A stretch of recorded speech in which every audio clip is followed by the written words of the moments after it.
Ambassador, thank you so much for your time.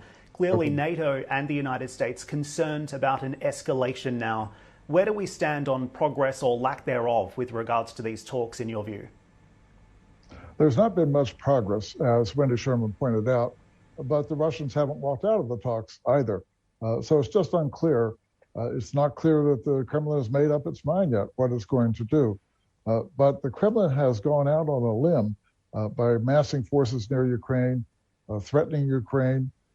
So either it invades and risks big economic devastation and becoming an international pariah, or it has to withdraw, and that could be embarrassing or humiliating.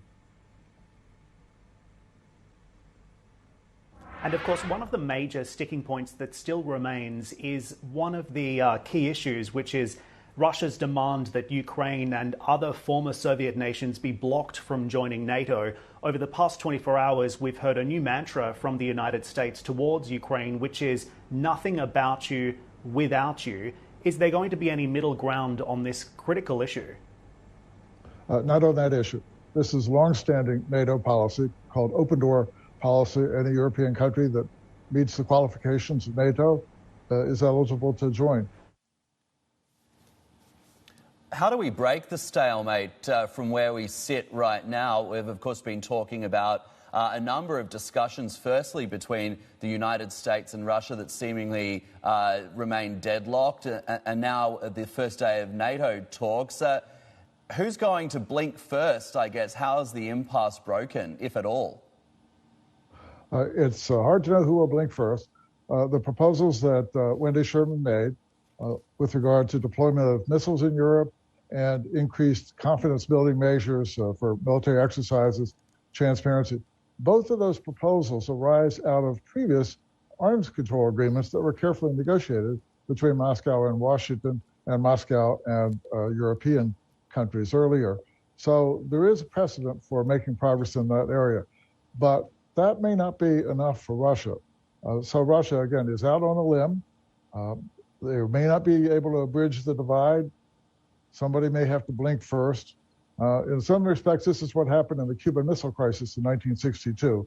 Khrushchev took the Soviet Union out on a limb too much, then had to withdraw, was embarrassed, humiliated, and 2 years later he was ousted from office for other reasons as well. Okay, let's unpack that in a little bit more detail. Who may blink first? If you're looking at the Russian perspective, sanctions have been threatened. Appears to be perhaps Russia seeing that as a hollow threat because it doesn't appear to be having much impact on swaying opinion from the Russian side. We've also got the threat over Nord Stream 2. What else can the West, the United States and NATO propose other than, I guess, boots on the ground to, I guess, counteract the build-up in troops that we're seeing on the Ukrainian border?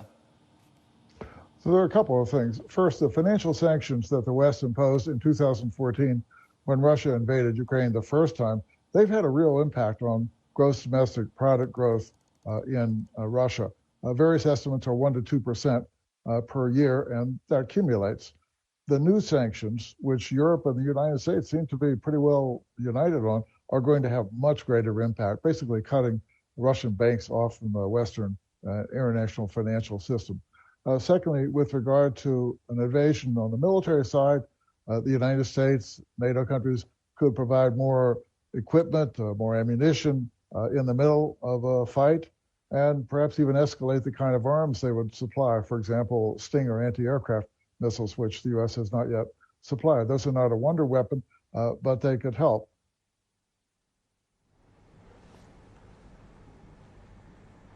And as you pointed out, this is a question of who is going to blink first. Clearly, we see President Putin asserting Russia on the world stage. But what is at stake if the Kremlin actually backs down? You've suggested there could be quite significant consequences if this is seen within certain circles in Russia as a back down and a humiliation.